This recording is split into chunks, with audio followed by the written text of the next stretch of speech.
Beta रेबिल के पिछले video में हम देख चुके हैं एसगार्ड से बाहर ओडिन को ढूंढने निकला बीटा रेबिल जब ओडिन से मिलता है तो ओडिन उसे मुंसिफिलहाइम जाने को कहते हैं, जहां उसे एक नया वेपन मिलने वाला था। मुंसिफिलहाइम डार्कनेस से भरी पड़ी है, जहां सर्टर राज किया करता था। मुंसिफिलहाइम में एंटर करते ही स्कलबट अपने रोबोटिक फॉर्म में चेंज हो जाती है। Hello guys, welcome back to comic Baazi. क्या आप लोगों को पता है कि म्योनिर को उठाने वाला थॉर इबोनी ब्लेड को नहीं उठा सकता है? हाँ, वही इबोनी ब्लेड जिसकी हेल्प से नल को मारा गया था। लेकिन ऐसा क्या है कि थॉर इबोनी ब्लेड को नहीं उठा सकता है? इसका जवाब जानना है तो आपको मेरी ब्लैक नाइट कर्ज ऑफ इबोनी ब्लेड वाली वीडियो देखनी चाहिए, जिसका लिंक आपको यहाँ आई बटन पर शो हो रहा होगा। तो ये वीडियो ख़त्म होने के बाद उस वीडियो को ज़रूर देखना। चैनल पर पहली बार विजिट कर रहे हो तो इसे सब्सक्राइब कर देना और वीडियो पसंद आए तो इसे लाइक भी कर देना।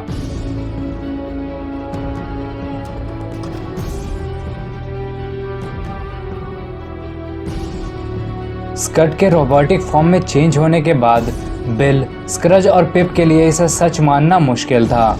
उन्हें लग रहा था कि मुंसिफिलहाइम का कोई एलियन उनके शिप में घुस आया है, लेकिन स्कट कहती है, बिल, ये मैं हूँ। बिल पूछता है, लेकिन कैसे? स्कट जवाब देती है, इस डायमेंशन ने मुझे चेंज कर दिया है। स्क्रज बिल से पूछता है, बिल, तुम्हारी शिप एक लेडी है?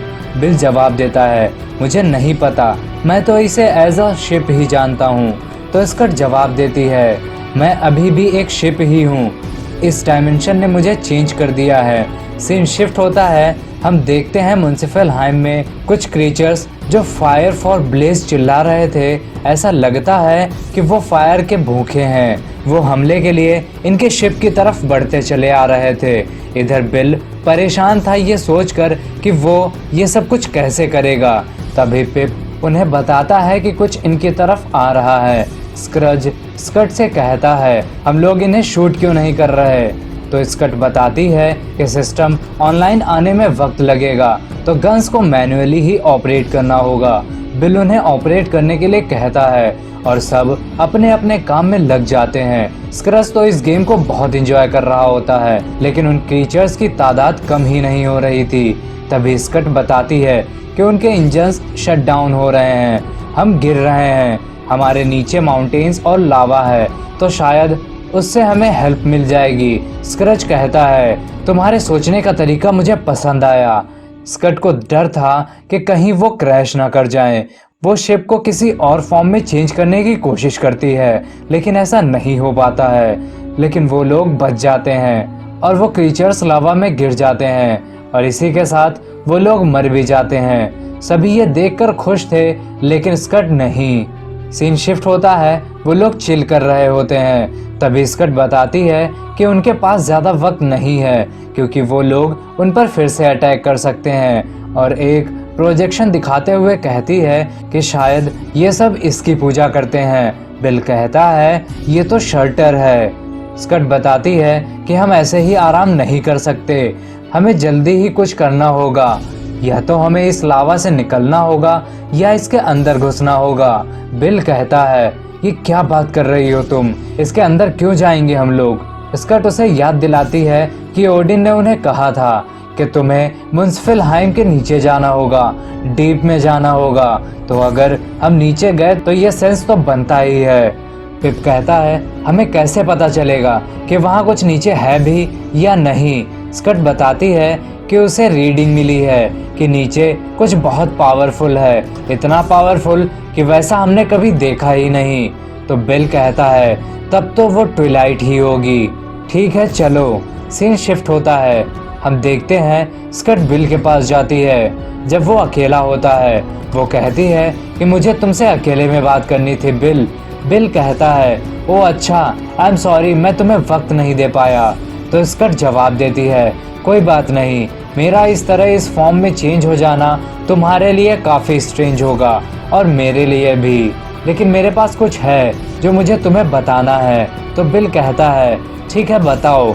और वो दोनों खेलना शुरू कर देते हैं। गेम खेलते हुए बिल कहता है, वाह, तुम तो बहुत अच्छा खेल लेती हो। स्कट कहती है, मैंने ये तुम्हें ही देखकर सीखा है। अच्छा तुम ये बताओ बिल कि तुम्हारे दिमाग में क्या चल रहा है। बिल कहता है कुछ खास नहीं, बस मेरी पूरी लाइफ में मैंने क्या क्या किया और तुम भी पहले बस पीस ऑफ मेटल ही थी, लेकिन अब तुम ट्रांसफॉर्म हो गई हो, तुम डिफरेंटली बात भी कर रही हो। आखिर ये सब हुआ कैसे? स्कट बताती है कि उसे भी नहीं पता कि ये कैसे हुआ, मैं चेंज कैसे हो गई। वो कहती है कि मुझे कुछ दिखाना है तुम्हें, मेरे साथ आओ। वो लोग शिप के एक हिस्से में जाते हैं। स्कट पूछती है क्या तुम्हें ये जगह याद है बिल? बिल जवाब देता है कि ये जगह मैं बस स्टोरेज के लिए यूज़ करता था। स्कॉट बताती है कि उसने इस जगह को रिकॉर्ड्स रूम बना दिया है। वो बताती है उसने वो सारी वीडियोस की रिकॉर्डिंग्स रखी हैं जब जब वो दोनों मिले। सब कुछ अब यहीं है। बिल कहता है सब कुछ? स्कॉट बताती है हाँ सब कुछ, सारी फाइट, सारा कुछ, वो सब मेरी कोर का हिस्सा बन चुका है। जब तक मैं फंक्शन करती रहूंगी वो सब कुछ भी सेफ है। बिल कहता है मुझे नहीं पता था कि तुम ये सब कुछ कर रही हो। स्कॉट बताती है इतना ही नहीं, और कुछ भी है जो मुझे तुम्हें देना है। और वो अपने अंदर से एक वेपन निकाल कर देती है और कहती है मैंने ये बनाया है। वो कहती है कि मुझे पता है कि तुम्हारे पास बहुत सारे वेपन्स हैं और जल्द ही तुम एक और न्यू वेपन के मालिक बन जाओगे, लेकिन मैंने सोचा कि तब तक तुम्हारे पास कुछ स्पेशल होना चाहिए। बिल उस वेपन को देखकर कहता है polycarbon nanite steel, mini power thrust action, launching alternate blade attachments. Thank you Scott. Scott Bill से कहती है कि वो अभी भी वापस जा सकते हैं, लेकिन तभी आवाज आती है बिल यहाँ ऊपर जल्दी आओ। बिल पूछता है पिप क्या बात है? वो बताता है कि कुछ लोग उनकी तरफ आ रहे हैं, कुछ ही दूरी पर हैं। बिल पूछता है कि हमें जहाँ जाना है हम वहाँ से कितनी दूर हैं? स्कॉट बताती है कि अभी भी 2 माइल्स का रास्ता बचा हुआ है और उसके लिए तुम्हें मुझे थोड़ा वक्त देना होगा। पिप कहता है ठीक है, हमें गन्स तैयार करनी होंगी। स्कॉट कहती है नहीं, शिप कुछ नहीं कर सकती क्योंकि सारी पावर हल रिजर्नेशन में जा रही है। स्क्रज कहता है ठीक है तो गन्स हम ही चलाएंगे, लेट्स डू इट। स्कॉट कहती है ठीक है मैं जा रही हूँ, हम जल्द से जल्द डाइव करेंगे। बिल पिप से कहता है तुम मेरे साथ ही रहना। पिप कहता है प्लीज मैं अपने आप को सेफ रख सकता हूँ। स्क्रज कहता है ये हुई ना बात। पिप बिल से बोलता है तो बताओ बिल, तुम्हारी शिप जिंदा हो गई है, तुम्हें कैसा लग रहा है? बिल कहता है काफ़ी अजीब है। और इसी के साथ फाइट शुरू हो जाती है। उन अजीब से क्रीचर्स और इन टीम के बीच काफ़ी धुआंधार फाइट चल रही थी। बिल स्कॉट का दिया हुआ वेपन यूज़ कर रहा था। स्कॉट बताती है कि हम लोग डाइव करने वाले हैं। स्क्रच कहता है तुम जल्दी ही करो तो अच्छी बात होगी, वरना ये हमें मारने ही वाले हैं। तभी एक क्रीचर बिल पर अटैक करता है, लेकिन बिल अपने वेपन से उसे काट देता है। स्क्रच ये देखकर बोलता है बहुत ही खूबसूरत। स्कॉट कहती है हम डाइव के लिए रेडी हैं, हम लोग डाइव कर रहे हैं। स्क्रच कहता है ठीक है हम लोग अंदर आ चुके हैं। स्कॉट बोलती है ओके देन लेट्स गो। सभी लोग देख रहे थे कि स्कॉट को डाइव करने में प्रॉब्लम हो रही थी। स्क्रज उसे मना भी करता है कि रहने दो, ऐसा मत करो, लेकिन स्कॉट बताती है कि हल इंटीग्रिटी 15% पर है, मैं ये कर सकती हूँ। बिल भी स्कॉट को रोकता है। हल इंटीग्रिटी 20% पर पहुंच जाती है। स्क्रच कहता है यहाँ ये सारे डॉट्स रेड हो गए हैं, ये तो पहले ग्रीन हुआ करते थे। पिप बताता है शायद हम लोग पहुंचने वाले हैं। स्क्रच कहता है हम लोग एग्जिट पर पहुंच गए हैं, स्कॉट रुक जाओ। बिल स्क्रच को बटन्स को दबाने के लिए कहता है।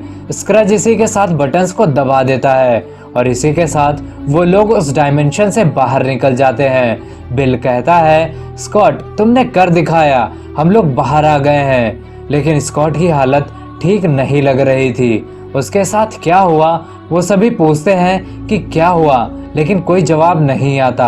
आप लोगों को क्या लगता है कि वो जिंदा भी है या नहीं? खैर हमें तो ये नेक्स्ट इशू में ही पता चलेगा, लेकिन तब तक आप लोग मेरी बाकी की वीडियोस देखिए। अपना और अपनों का ख्याल रखिए। मैं जल्द ही नेक्स्ट वीडियो के साथ वापस लौटूंगा।